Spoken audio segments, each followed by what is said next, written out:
po ako magbasa ng mga pangako ng Diyos ay nasulit po sa lamatan ng Diyos na buhay. Yun po na ibigay po na sa araw-araw nating buhay, no?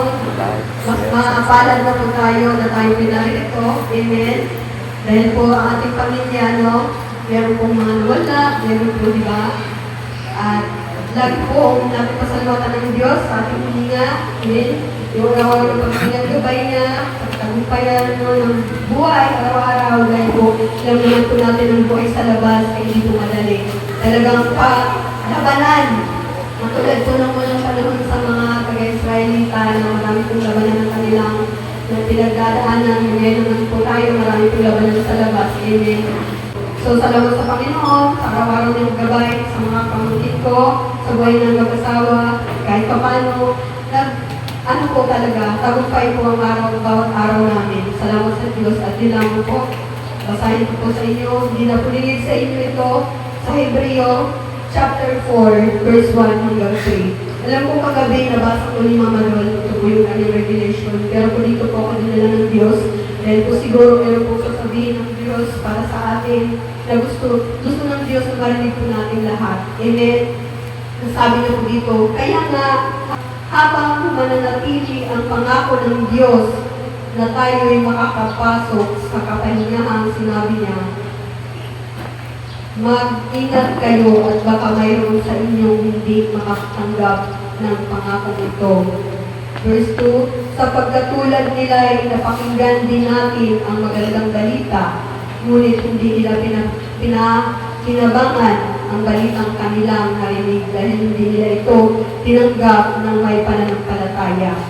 Tayong mga sumampalataya ay tumanggap ng kapahingahang ipinangako. Ito'y ayon sa kanyang sinabi, sa galit ko'y aking isinumpa, hindi sila makakapasok sa lupain ng kapahingahang aking ipinangako. Sinabi niya ito kahit tapos na niya ang kanyang mga gagawin mula ng likhain ng sanlibutan. Ganyan po, purihin po ang Diyos na buhay ng aking pong naunawaan sa salita na ito, no, na tunay po na ang Diyos po, lagi po siyang meron po siyang laging inaano sa atin, inaalok, amen, na tayo po pala ay magkaroon tayo ng kapahingahan, amen, kung tayo tatanggap, amen, na sumampalataya sa Diyos. At yung ating mga napakinggan, atin din po yung sa buhay. Amen? Dahil po ang nais ng Diyos, kung tayo po sumampalataya, at hindi po natin, wala po tayong pinakinggan, hindi po natin ginawa yung ibig at nais niya, ay hindi, wala din po yun, hindi din po natin matatanggap yung kapahingahan sinasabi po ng Biblia. Amen po. Ang gusto po ng Lord, yung ating napakinggan, atin po yung gagawin. Amen. Katulad po natin na narito, alam po natin, no, napakinggan, marami na po tayong nalalaman na napakinggan, na ang gusto ng Diyos yung bibigay po natin sa Kanya, na meron po tayo, di ba, sinasabi na unahin natin siya, amen, bago po yung ating mga gagawin, amen po, katulad na lang na tayo, lalo-lalo na po yung dumadalo, and then ang hermeneutics ng fasting, ano na po talaga yung nakasintik na sa mga isip namin at puso, yung aming mga gagawin pag araw ng Huwebes at Sabado. Ano man po ang aming kabisihan, ano man po yung aming trabaho, dapat po namin gawin yan hanggang alas 5, dahil pagdating po ng gabi, ay meron po tayong hermeneutics at prayer and fasting. And po, kaya po, yan po yung ibig ng Diyos sa Jesus My Life. Amen. Dahil ibig natin gawin, sundin. At sa pagdating naman po ng mga pagsubok, pag atin pong napakinggan, atin pong sinapuso yung salita ng Lord. Amen. Pag meron po tayong mga iba, dumadating po talaga sa panahon natin, meron tayo nararanasan, katulad ko, iba nabibigatan po talaga ako sobra. Pero alam niyo naman po, sabi di ba ng Diyos sa Mateo 11:28, na lumapit kayo sa akin, lahat kayo nabibigatan, at bibigyan ko kayo ng kapahingahan. So yun po, lagi natin panghawakan na pagka tayo pinahihirapan, nabibigatan sa buhay na ito, huwag po tayong mag-iba, huwag po tayong malis sa upuan na yan. Lalo, the more tayong sumamba sa Diyos na buhay. Amen po, dahil po yun ang gusto ng Diyos, ayaw po ng Lord na yung ngayon nakikita ka niya, bukas sa susunod ng mga panahon, wala ka na naman. Pero po yung mga iba na nasa malayo, alam po ng Diyos yun. Amen.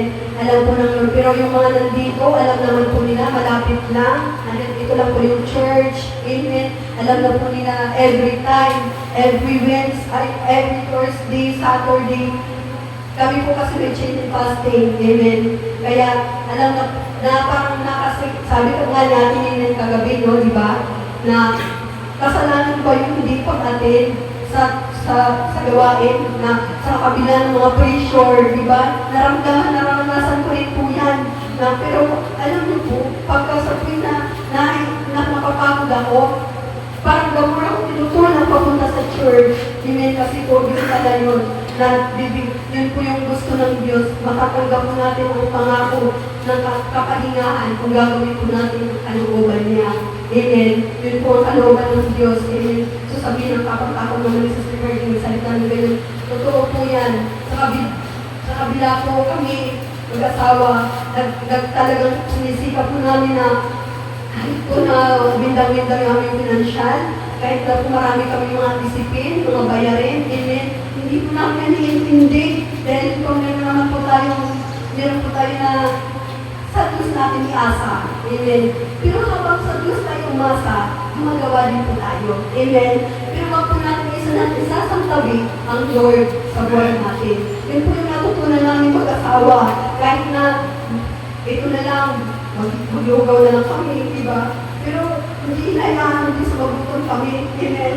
Tapos nga po marami pong binibigay ng Diyos na mga pagpapala, lalo po sa pagkain, hindi po tayo nahayaan yung mga anak ng magutom. Dahil po kaya po, di ba sabi po ng Diyos, atin daw, padatingin daw po natin yung ating mga pakinggan, dahil baka hindi po natin mapakinabangan yun. Amen. Paano pala yung ating mga pakinggan, tapos meron kang problema, tapos nawala ka dyan, hindi mo na ginagawa yung kalunggan ng Diyos. So, po mga kapatid. Kaya po, huwag po natin nahayaan na mawala po yung ating mga narinig na magagandang balita. Amen. Lalo na yung mga pangako ng Panginoon na ating mga narinig. No? Dati po yun, ako talaga, lagi ko inaano yun sa isip ko. No? Kasi maraming ginagawa talagang tricks niya para tayo nakakit kabagak na wala. Diba? Marami na tayong experience na.